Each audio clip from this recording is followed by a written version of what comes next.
Hi everyone. So we continue with our CR Master series.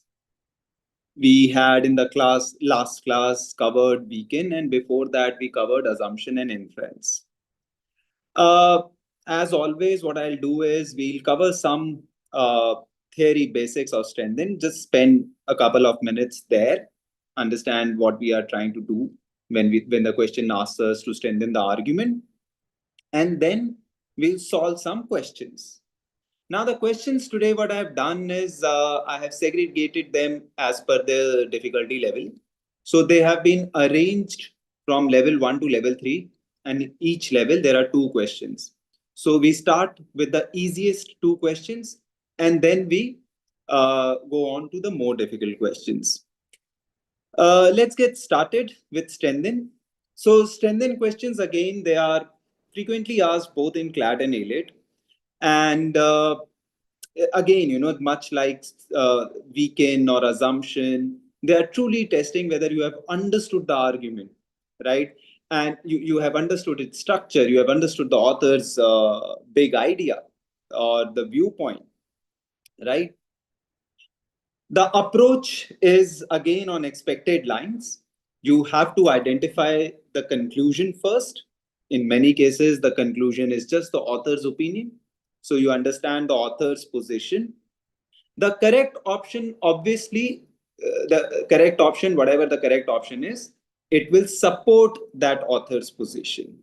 In the correct option, much like a weekend question, you will get new evidence.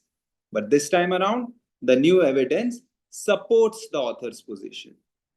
Now, this new evidence can come in various shapes. It could be some data that supports the author's view further. It could be an extra fact that supports the author's view. It could be a study, or it could be an expert's opinion.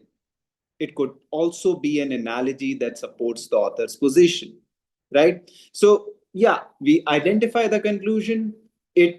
Sometimes what may happen is you have to strengthen somebody else's position in the passage, right? So identify their position. It may not be the author's own position, it may be this individual's or this group's position.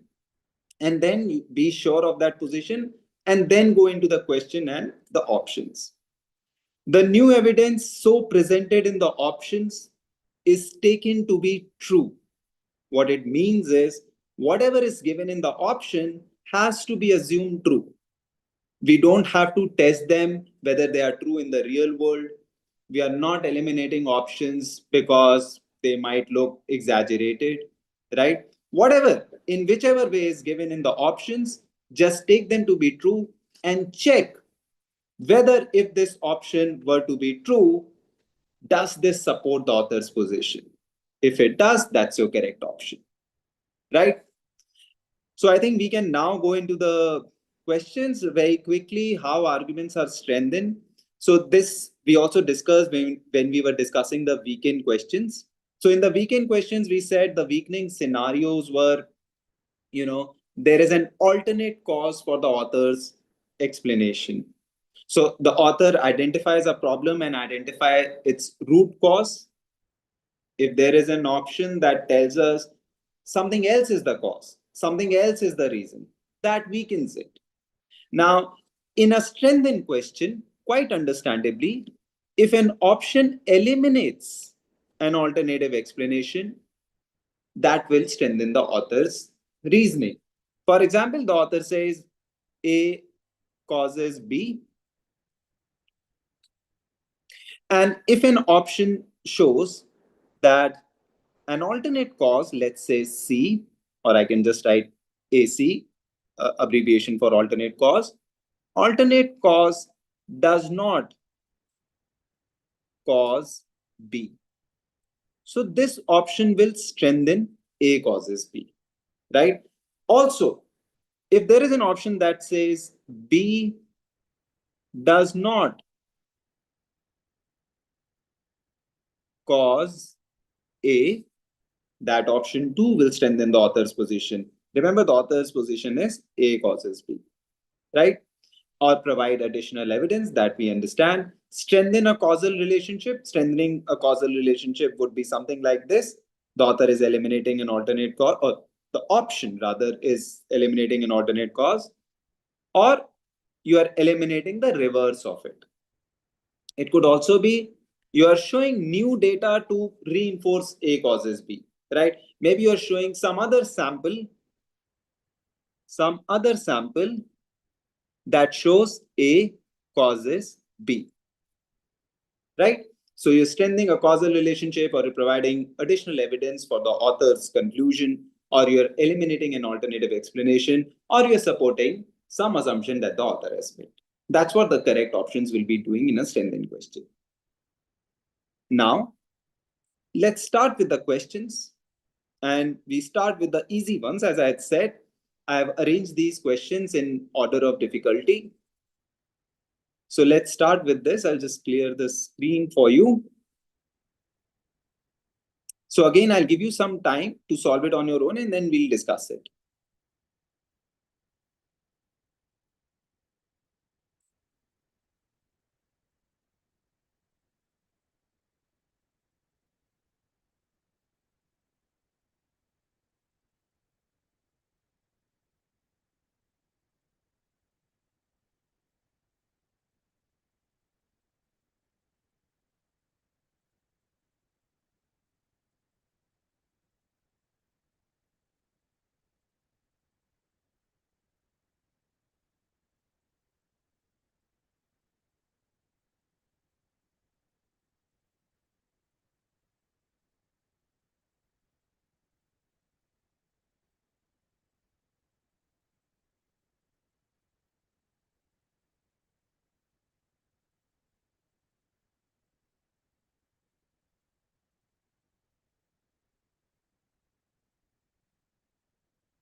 All right, so you can keep giving me your answers in the live chat.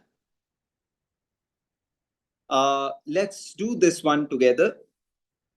So it says, we should adopt a national family policy that includes legislation requiring employers to provide paid parental leave and establishing government sponsored daycare. So we should do this. So the author is presenting a position that we should do this. So this becomes a normative claim, right? Something the author is recommending. So the chances are high that this is the author's overall viewpoint, and hence the argument's conclusion. So we should adopt a national family policy, something that includes legislation to provide paid parental leave. And then look at the reason that comes immediately after. So this becomes the reason or the premise.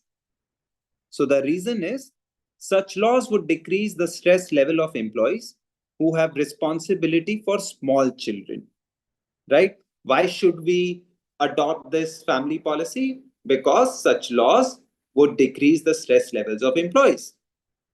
And therefore, such laws would lead to happier, better adjusted families, right?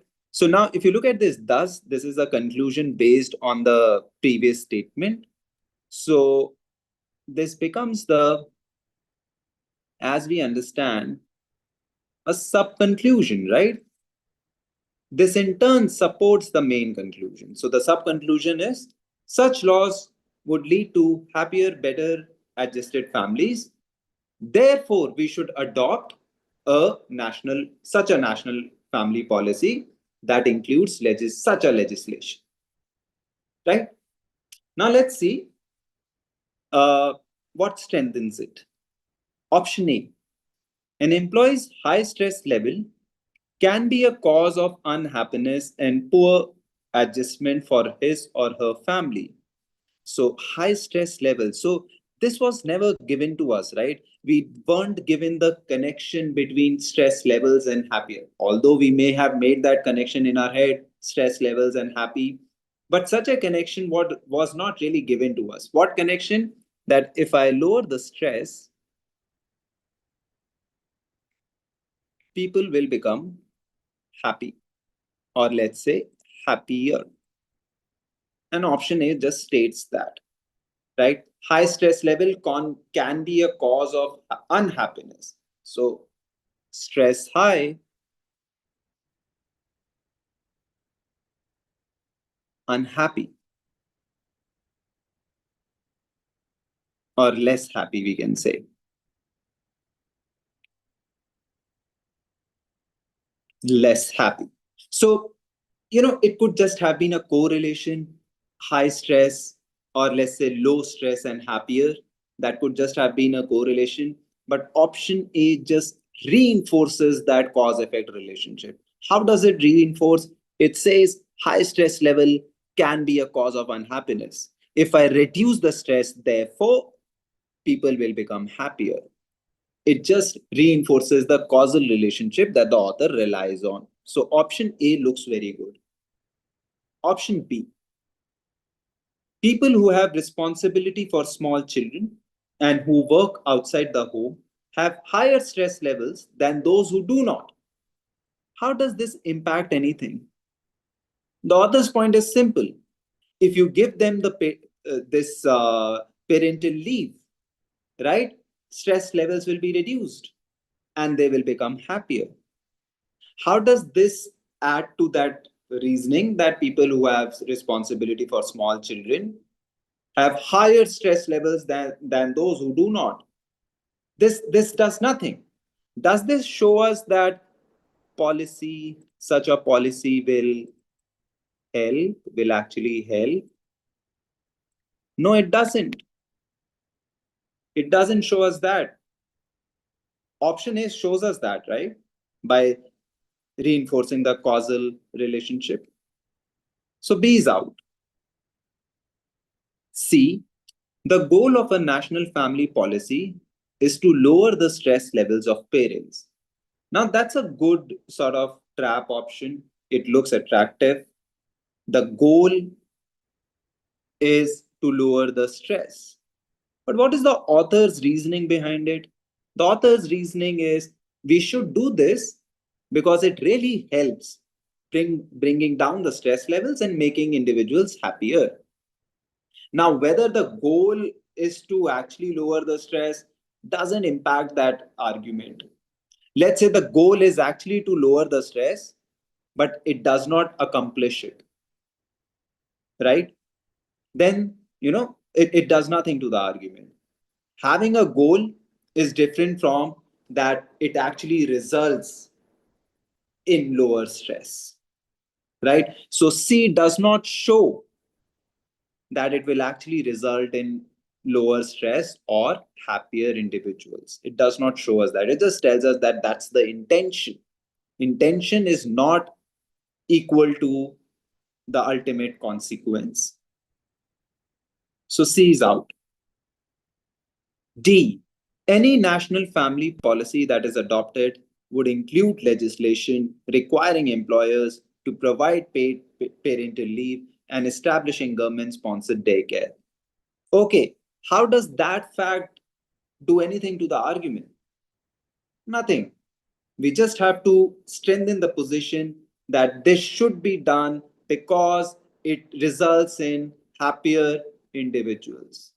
Option D does nothing to that conclusion. So D is also out. Option A is the only one that reinforces, not only restates, but reinforces that causal relationship. Higher stress, less happy. If I bring down this cause, if I address the cause, they'll become happier. Option A is correct.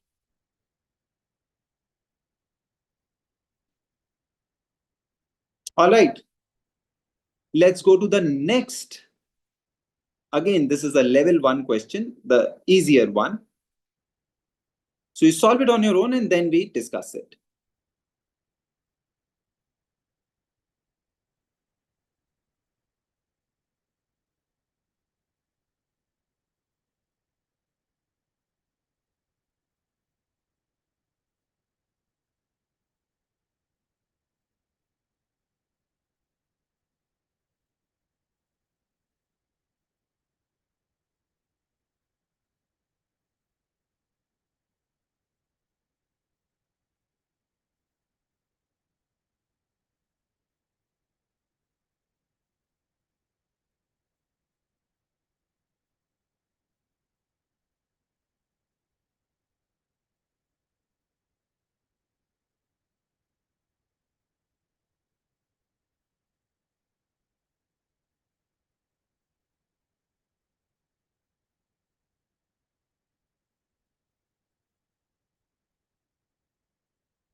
Okay, let's do this, everyone.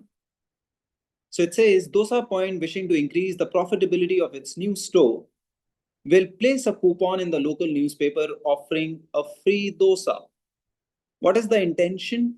Intention is to increase the profitability. And what are they doing about it? Offering a free dosa with a cup of filter coffee. Dosa Point calculates that the cost of the advertisement and the free dosas will be more than recouped. More than recouped, as in, will be more than recover it. We'll recover more than what we are spending by the new business generated through the promotion. So whatever new business is generated, we'll cover the cost. We'll more than cover the cost of free dosas and the advertisement. Now, which of the following, if true, most strengthens the prediction that dosa points promotion will increase the new store's profitability? Right now, option A, dosa point has a loyal following in much of the country.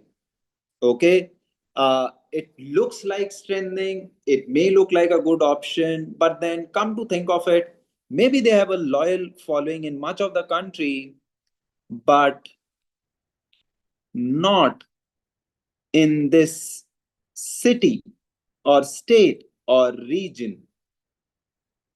In much of the country, but not here, right? So it does not really strengthen the prediction that they will increase this new stores. Remember, we have to strengthen the prediction, the new stores profitability, and not generally. So A is out. B, Dosa Point has found that the vast majority of new visitors to its stores become regular customers. And that's a good metric to follow, right? So, what are they trying to do? They are trying to attract new people. How? By offering a free dosa and through this advertisement and a cup of filter coffee, of course. So, they're trying to attract new people. What if these new customers just come for that free dosa and cup of filter coffee and they won't visit that joint again? Will they be able to recover the cost of advertisement or the cost of free dosas? Of course not. They'll only be able to do so if these new visitors actually become regular customers. And there is evidence to support it. And now that evidence supports the prediction. So B is quite good. C, most of the copies of the coupon in the local newspaper will not be redeemed for free dosas. If that's the case, then the initial setup is flawed. What was the initial setup? What were they trying to achieve? Get enough new people. If they don't accomplish that, then forget about increasing the profitability. So this looks like an opposite option. It is definitely not strengthening anything. C is out.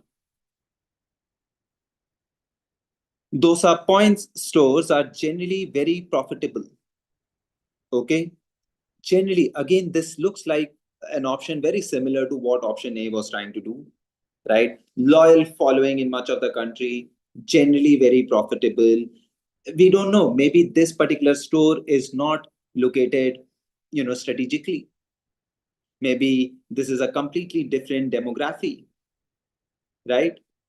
So it does not ensure or support the prediction that this will be true for even the new store, right? So B does a far better job. Option B is correct here, everyone. All right. So these were the two somewhat easier questions than the rest. But we go to the next level of difficulty, which is level 2, right? And even in level 2, I won't say that they are very difficult questions. I would rather say that strengthened questions generally are easier of the lot compared to assumption and weaken, right? Let's do this one.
Okay, let's do this one, everyone. More and more companies have begun to consume less energy by making themselves more efficient. Okay, this looks like some fact. Over time, these efforts could place the United States at the forefront of emerging global market for cleaner technologies. Okay, also looks like a fact. It could also be an opinion. Let's read further to figure whether it is given as a fact or an opinion. Such efforts are also essential to tackling the two big energy related issues of the age: global warming and dependence on precarious, something that is not stable.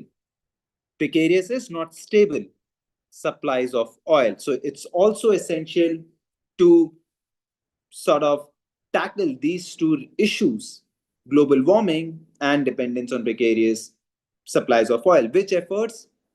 The efforts to become more efficient, right? And also becoming a global market for cleaner technologies, right? So you're taking care of, let's say, pollution, global warming, and you're also taking care of supplies of oil. So far, this statement also could be given as a fact or an opinion. Let's read further.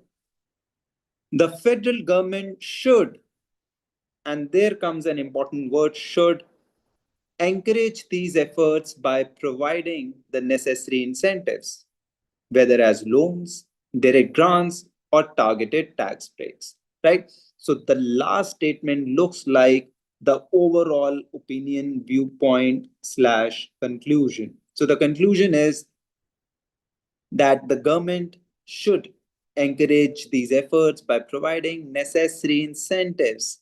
That's the point, right? Uh, it looks so rooted in contemporary times, right? Precarious supplies of oil, global warming, right? Nonetheless, let's see which of the following, if true, provides the most effective support for the argument.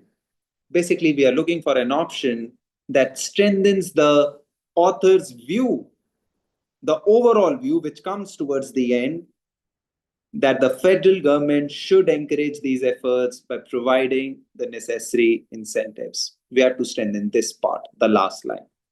Let's look at it. On the average, Canadian companies are more energy efficient than those in the United States. Okay, so what? Does nothing. Option A is easily eliminated. B. Some experts believe that energy efficiency could lower the energy use of the United States to the level of 2015. Okay, to the level of 2015. What was the level of 2015? Was it high or low? We don't know that. And secondly, it still doesn't support the idea, the author's idea, that the government should provide necessary incentives. It just tells us that energy efficiency could lower the energy use, right? It is something that I think it's maybe a repeat of the premise, which is given in line 1 or line 2. And maximum, it's I think it's a repeat of the premise, or minimum, it's just a vague option because it says to the level of 2015. To the level of 2015, we don't really know how much was that level. Sufficiently low or not, right? So option B can be eliminated. As I said, it doesn't directly uh, support the claim in the last line. And then that level of 2015 is a vague idea. Option C. In the past, government incentives have made advances in energy conservation feasible, especially in the auto industry, right? So this may not be, let's say, a very good support, but it is still the best out of the three we have just read. I'm saying it's not the very best of support because maybe somebody could argue maybe in the past government incentives have worked and in the present they won't work, right? And that's a fair objection. But still, C does a far better job than A and B. Remember, I just make a point here.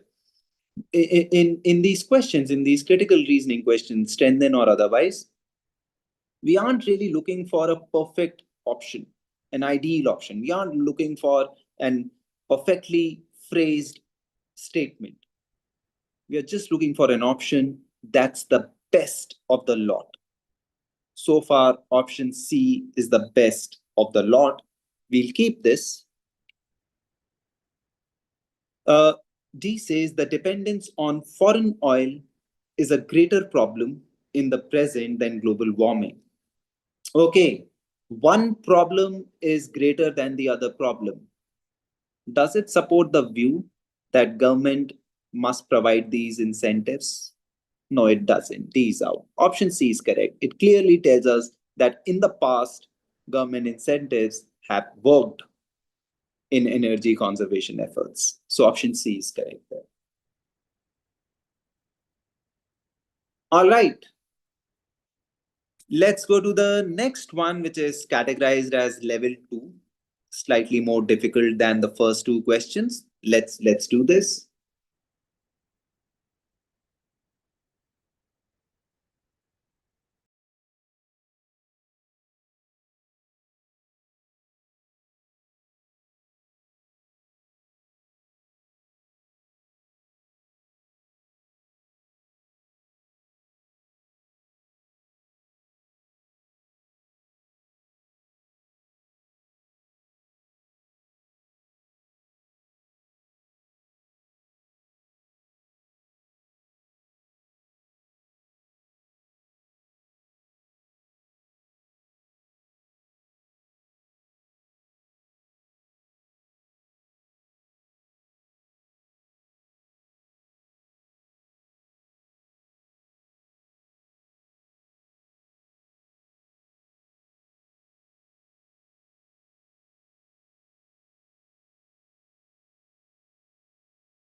All right, so let's do this together, everyone.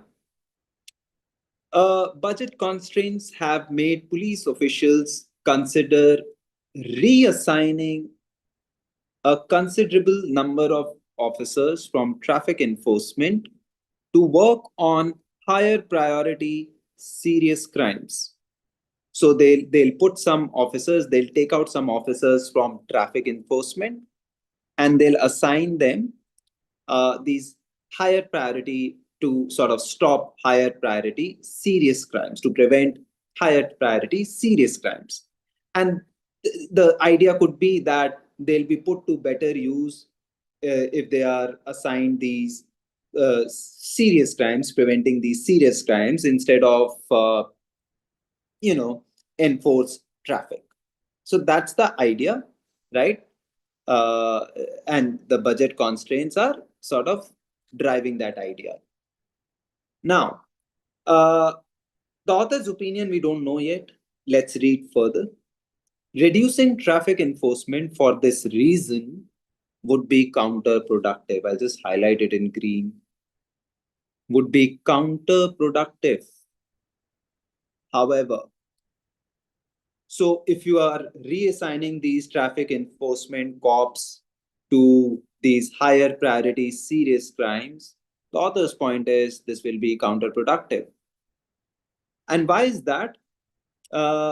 In light of, and this is given as the premise. So the author's argument, I'll just use the green ink, in light of. So counterproductive is the conclusion, that this move will be counterproductive. And this is given as the reason. What is the reason? It starts at, in light of the tendency of criminals to use cars when engaged in the commission of serious crimes. So when they are committing these serious crimes, they are using cars. And where will these cars stop at, and by whom? Especially the traffic enforcement. An officer stopping a car for a traffic violation can make a search that turns up evidence of serious crime. So if they are caught violating traffic norms, traffic rules, you'll also uncover some evidence of serious crime, because these are the same people, these are people who have committed some serious crime and they are on the run in these cars. So they are violating traffic rules. You're stopping them and you are uncovering evidence for that serious crime, right? So the move to sort of reassign these traffic enforcement cops would be counterproductive. That's the author's point, right? Now, let's look at the options. So we have to strengthen the argument. Now, the assumption there is, that the serious criminals caught during traffic would escape detection, right? If you are moving these cops somewhere else, they'll escape detection. Now, let's look at A. An officer who stops a car containing evidence of the commission of a serious crime risks a violent confrontation even if the vehicle was stopped only for a traffic violation.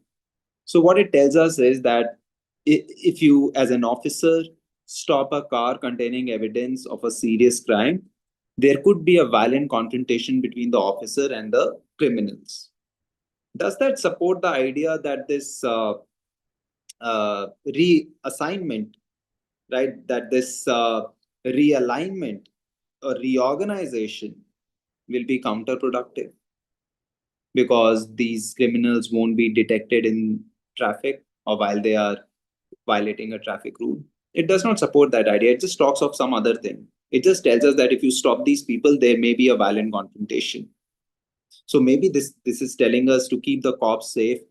Don't catch them when they are violating traffic norms or traffic rules, right? So again, we don't know which way this option is going, in the sense that in which direction it is affecting the argument. So option A is incorrect. B, when the public becomes aware that traffic enforcement has lessened, it typically becomes lax in obeying traffic rules. Okay, so what this tells us is that, if we are, you know, uh, changing or reassigning these traffic cops somewhere else, there will be more traffic violations. There could be, likely are the chances that there will be more traffic violations. I'll just write it here. More traffic violations. But is that a concern the author has expressed? Is that why the author is saying this will be counterproductive? Is the author really concerned with more traffic violations? Actually, no. The author's point is, if you're doing this, right, you may not be able to catch these criminals while they are on the run after committing the crime or while committing the crime, right? That's the concern the author is highlighting. It's got nothing to do with more traffic violations, right? So B is no impact option. D is out. C, those willing to break the law to commit serious crimes are often unwilling to observe that they regard as the lesser constraints of traffic law. Now, just look at this: those willing to break the law to commit serious crimes, right? Those who are very likely to commit these serious crimes are often unwilling to observe what they regard as the lesser constraint of traffic law. So it says they won't, they are not likely to observe what they regard as the lesser constraints of traffic law. This looks like a good option, right? This tells us that uh, when they are sort of violating these norms, right? They are, the chances are highly likely that they'll be detected, they'll be caught, right? So let's keep option C for the time being. Now, option D, the offenders committing serious crimes who would be caught because of traffic violations are not the same group of individuals as those who would be caught if the arresting officers were reassigned from traffic enforcement. So, this is a long, winding sentence. Let's break it down. The offenders committing serious crimes who would be caught because of serious traffic violations, we'll just break it here, are not the same group of individuals as those who would be caught if the arresting officers were reassigned from traffic enforcement. So basically, this is telling us that these people, I'll just give you the a little timeline. So they are committing the crime, they are using a car, right, to run away, right, and they are violating traffic rule, let's say, violating a traffic rule, and then they are finally getting caught. So this is the author's sort of timeline, that when they violate the traffic rule, you'll catch them, right? And therefore, such traffic cops are required. So don't use them somewhere else, right? That's the author's point. Now, this tells us that people who are committing these crime, let's say, who commits these crime, some group X, this won't be the same as those who are getting caught. Again, who are getting caught in traffic violation group X. Does it really matter that they are not the same group? Whether they are the same group or not, does it really matter? Does it really affect the argument? Let's say this is not the same group. How does that impact the argument? There could still be some other groups who are getting caught, right? There could be group Y, group Z, group A, group B. So they don't have to be necessarily the same group. The author's point is simple.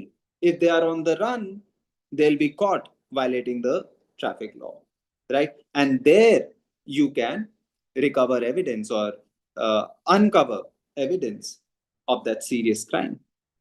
So D has no impact, everyone.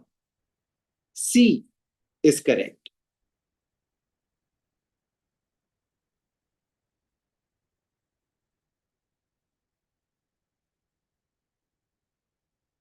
Okay, let's move on to the next one. And that announces the start of the more difficult ones. And I think we are doing two questions there, which is level 3. Let's start with the first one of level 3.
Okay, let's do this, everyone. The mayor boasts that average ambulance turnaround time, turnaround time. Now, what is defined as the turnaround time? Actually, defined the author defines is right here. The time from summons, the time from calling that ambulance to delivery of the patient, right? You call the ambulance at 1 p.m. and 2 p.m. they reach the hospital. So the turnaround time would be 1 hour. Now it says the mayor boasts about it that it has been reduced this year for top priority emergencies. So obviously that's a good thing, right? If you are able to take the patient, take the individual who's suffering to the hospital in lesser time, the turnaround time is less. It's a thing to boast about. But the author is saying this is a serious. Now, since I was using green for the some of the background and factual statements, I'll just use red now to highlight the conclusion. So this is the conclusion. This is a serious misrepresentation. Basically telling us this is untrue. So essentially, the author's claim is that the average ambulance turnaround time has not been reduced. Has not been reduced. What is the explanation? This reduction was produced simply by redefining top priority. So you have just redefined top priority. You haven't really done anything else. What again? It explains. Such emergencies used to include gunshot wounds and electrocutions, the most time consuming cases.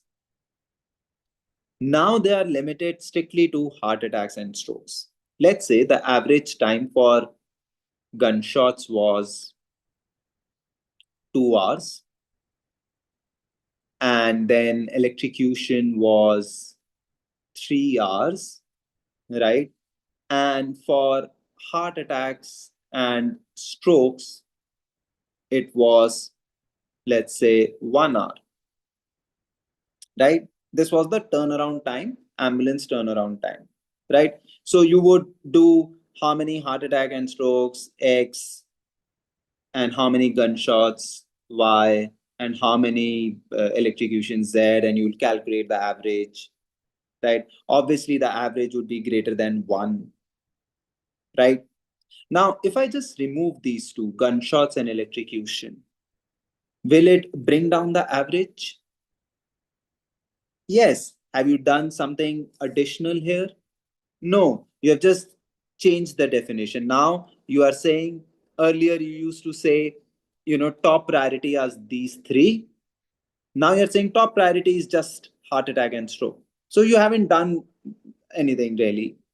So there's no need to boast. You just changed the definitions, you redefined top priority, and this is how the average has come down. Right? Now, which one of the following would strengthen the author's conclusion that it was the redefinition that produced the reduction in turnaround time and no actual effort, just a redefinition? Let's look at A. The number of heart attacks and strokes declined this year. Okay. So, how does that do? What does that do? Anything to the claim that this is a misrepresentation?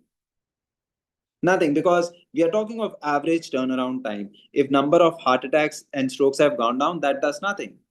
We are just looking at how many times the ambulance was called and in what time uh, they were able to reach the hospital. If the heart attacks have come down, it does nothing to the average. A is out. B, the mayor redefined the city's financial priorities this year. Again, a no impact option. Financial, how does that impact anything? No impact. C, experts disagree with the mayor's definition of top priority emergency. Now, whether experts agree or disagree, that does not tell us that redefinition was the reason for that lower turnaround time. Again, it does nothing to the conclusion. If I'm sure of the conclusion, what was the conclusion? That redefinition, I'll just write it down, redefinition has led to this turnaround time to be lower. C does nothing. D, one half of all last year's top priority emergencies were gunshot wounds. And I'll just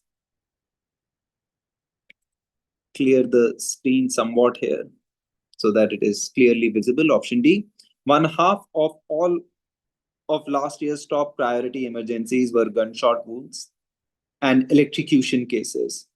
One half of all top priority emergencies were gunshot wounds and electrocution. One half, right? If you remove that half, which was actually taking up the average, right? The average was high because of gunshots and electrocution, right? If one half was just gunshots and electrocution, and if you remove them, just as we did, if we remove them, obviously the average will come down to, let's say, 1 hour, right? So D actually shows it was redefinition and nothing else. Option D is correct, right? Now, let's do the last one, which is again level 3, right? So you do it, attempt it, give me your answer in the chat, and we'll discuss.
All right, let's do this. And so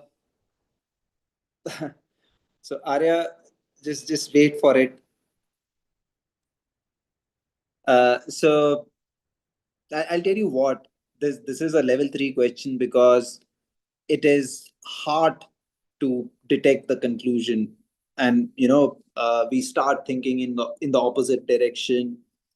Uh, I'll just get into the question and you'll realize that it is true that certain characters and plot twists in my newly released film, The Big Heist, are strikingly similar to characters and plot twists in Thieves, right? A movie that came out last year. Based on these similarities, the film studio that produced Thieves is now accusing me of taking ideas from that film, right? So that's the accusation. We don't have to strengthen the accusation. We have to strengthen the rejection of that accusation. And the film director actually rejects the accusation. Just look at the statement. The accusation is clearly without merit. And that's our conclusion. So remember, we don't have to actually strengthen the accusation. We have to strengthen the rejection of it. All production work on the big heist was actually completed months before Thieves was released. And start with option A. Before Thieves began production, its script had been circulating for several years among various film studios, including the studio that produced Big Heist. Looks like, the chances of plagiarism, right? That copying actually happened. So A is not a rejection, A is strengthening the accusation. Maybe Big Heist was a copy. B, the characters and plot twists that are most similar in the two films have close parallels in many earlier films of the same genre. So let's say, the two films are very similar to a group of films, right? So let's say there are a group of films, and both these films have drawn a lot from these group of films, so both The Big Heist and Thieves. Can I then say that Big Heist was a copy of Thieves? No, they have some similar portions and plot twists, but that is purely because they both have drawn from a group of films, not because Big Heist has copied from Thieves. So that supports the rejection of accusation. So B is a good option. C, the film studio that produced Thieves seldom produces films in this genre. That's okay. That does nothing to the argument. C is out. The director of Thieves worked with the director of The Big Heist on several earlier projects. So maybe they exchanged ideas, and maybe, it gave an opportunity to steal, opportunity to stop sort of steal that idea. So this again strengthens the accusation, not its rejection. Option B is the only option that strengthens the rejection of the accusation. Right? So there was some twist, right? Okay. So with this, we have come to an end on our discussion on these strengthened questions, right? And again, these questions are picked up from our own black book. So if you face some trouble in understanding some question, right, you can go back to these questions in the black book, right? And yeah, we'll continue with our discussion on different types of CR questions in this series of CR masterclass, right? And I hope to see you next time also. Take care until then.